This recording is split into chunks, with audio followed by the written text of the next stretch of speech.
ashe da rai nake son ki jaruma ba da zuciyata ba, komai ruwa da iska akan ke ba za na daina kewa ba, idan na samu zarar samin ke ba za na tanka kowa ba, ni ban ga mai harara ba bare na waiwaya ba,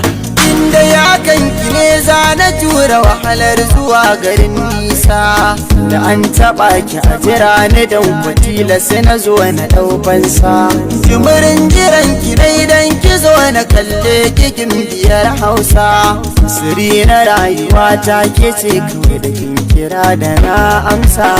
zuma a baki daɗi gare ta kin bani ta kira lasa, inda ya kanki ne na yi nisa dan ba kiran da zan amsa, tilasi ganin mu tilasi barin mu kawana rikicin da na yi nisa, ba batun na fasa ko za a ce min ba da raifansa, tsarin zubin ki daidai ne ya kama zuciyata ne, na jin kamar mafarki ne na san ki so mataki ne, ni ban da damuwa har zan buɗe 'yan idanuna,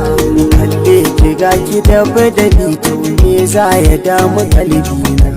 yau za na yi amotin da na gane kina da tausayina,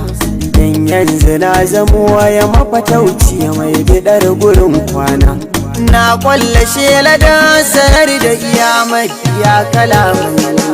daga zuciya nake kwatanta na zayyano jawabai, idan babu ke ina ne zan saka zuciyar ta bar yawan kuna, kowa da nasa amani ke ce cikar muradaina, yau gane an ruwa kusa da kada zo ki ce cikar kona,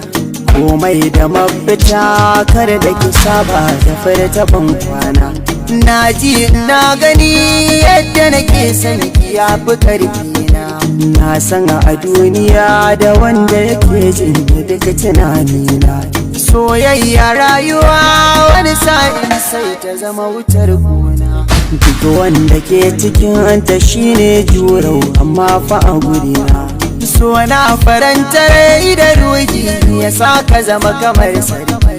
kuma rayuwa da so misali naina kama da a mafarki, samari mi haƙuri idan har mun samu so mu sa sauki, mata mi haƙuri idan har mun samu so mu sa sauki, masoyi yana da rana ne, masoyi yana da rana ne, masoyi yana da rana.